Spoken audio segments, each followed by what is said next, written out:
everyone for joining. Thank you to our expert, Carson.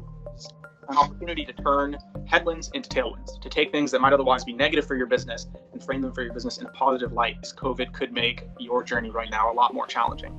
At the same time, it highlights the importance of technologies that help physicians and hospitals provide more efficient care for patients.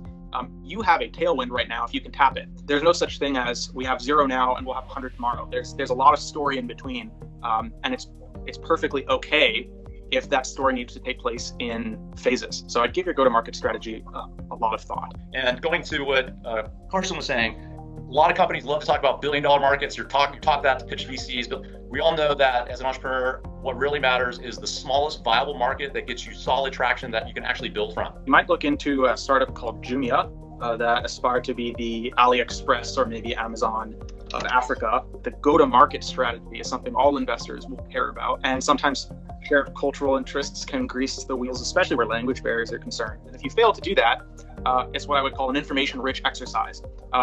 You have been able to figure out, in failing, what your next milestone might be, and to solve for that.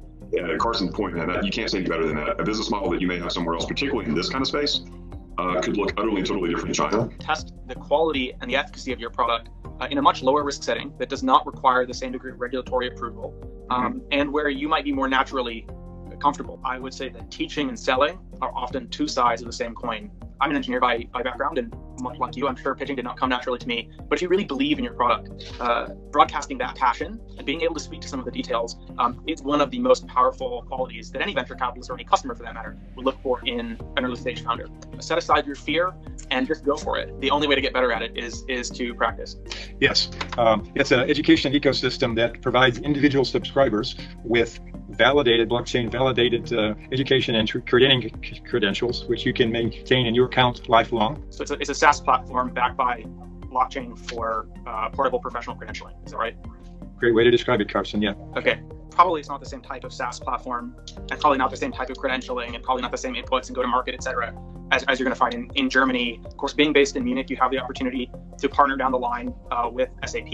SAP is doing something like 20% year-over-year growth in China. So when you're ready, Parks would probably be helpful. On this, I agree with Carson. Thank you. I appreciate your insights on whether or not there's a place for that market too. Yeah. Thank you, Carson. So take a deep look at what the fears you have about the success of your business are, what some of the obstacles may be, and figure out if there are hidden gems. There may already be local business populations doing this kind of thing, and your objective can just be to help them scale that. Thank you, everyone, for joining. Thank you to our expert, Carson.